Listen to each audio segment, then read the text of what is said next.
So my hope for this time together is to actually give you some information and a little bit of experience. So I want to talk about some key concepts when it comes to stress, resilience, and adaptability. I want to teach you a really quick process I call the brain recharge practice, and have you actually do that with me as a chance to get us all into a good headspace for this.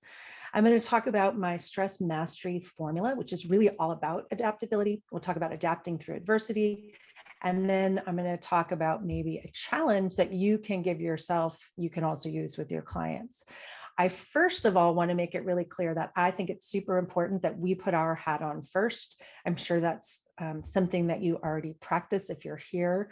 But I think it's easy to focus on how we can help others and oftentimes forget just how powerful our modeling is and our ability to show up with our best energy for the time that we have. I'm sure you've all been somewhere where you've given a lot of time, but your mental or emotional energy was someplace else. And then we've also had times where we've only had a few minutes with somebody, but our mental and emotional energy was so extraordinary that it was transformational. And I think that's the goal that we all have together here, is that in the moments we have, how can we be so present, so engaged to be, fully there, as Jim Lair's book, The Power of Full Engagement, I still think is such a classic and everyone should read. So one of the things I would say became super obvious to me, especially over the last year, was that you cannot stop the waves, but you can learn to surf. And you may know this quote has often been attributed to John Kabat-Zinn, who created the mindfulness-based stress reduction program and has really popularized a lot of mindfulness as we know it now. Well, a little over a year ago, I ended up moving to La Jolla. I live in San Diego, by the way. I moved to La Jolla, California by the ocean with the intention of taking some time for my own mental health. I was traveling a lot. I had a lot of change in my life. Well, early last year, I ended up getting sick with what we now know is COVID-19. But at the time, we weren't aware of what was going on. So I was doing a lot of travel. I became sick. I was also in school getting a second PhD. And it seemed like the world just came to a stop because of this pandemic. Well, many of you have probably recognized this before, but there's some really interesting research looking at what we call the disaster recovery curve.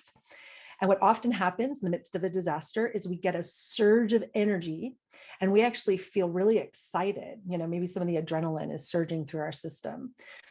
We then go into something called the honeymoon phase, where it's like everything's going to be fine. We have a sense of closeness and bonding, and we're all in this together. I think about this 9/11, not sure what you all were doing, but you probably remember exactly where you were. I was actually on a plane on 9/11, got grounded from, instead of Pittsburgh to Orlando, I ended up in Chicago, got grounded for a week. And I think about the honeymoon phase because I remember as that was happening, first of all, just sheer terror. But second, being in the bar, bonding with strangers, trying to figure out who was going to take who to their locations. A lot of people from New York. It was like celebratory.